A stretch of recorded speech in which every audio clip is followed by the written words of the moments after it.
Bonjour, encore bienvenue sur la plateforme Warap.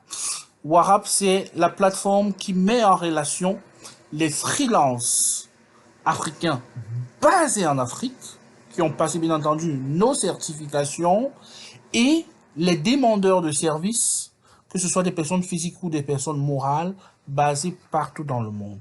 Alors aujourd'hui, nous allons parler de la question des litiges. Alors, les litiges peuvent arriver et donc la plateforme prévoit la gestion des litiges. Comment se plaindre s'il y a un problème? Donc, quand vous êtes connecté à la plateforme, vous vous connectez en tant qu'employeur, mais bien entendu, les freelances peuvent aussi se plaindre, bien entendu. Mais ici, nous faisons cette vidéo pour les employeurs ou pour les demandeurs de services, pour être plus précis juridiquement.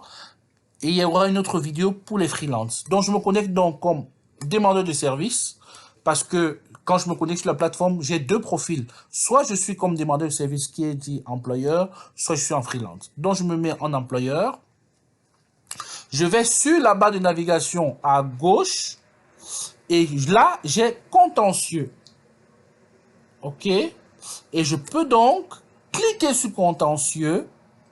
Et alors, j'ai deux principales options. Il y a d'autres options dont je vais parler tout à l'heure, assez rapidement, mais j'ai deux principales options. Les deux principales options que j'ai, c'est créer un litige de manière globale par rapport à un service. OK? Et alors, voilà, on devra juste spécifier globalement le service et dire le fond du litige qui ne va pas globalement avec le service, ainsi de suite. C'est beaucoup plus général. Mais l'autre manière de faire, c'est créer un litige par rapport à un projet bien précis. Et c'est le cas, je pense, le plus rencontré. C'est-à-dire, on a eu un freelance avec lequel on a travaillé, il y a quelque chose qui ne va pas. Et alors là, on peut sélectionner clairement son projet. Par exemple, ici, dans le cadre de ce tuto, un des projets qui a été posté, par exemple, c'était une idée de refonte d'un site web.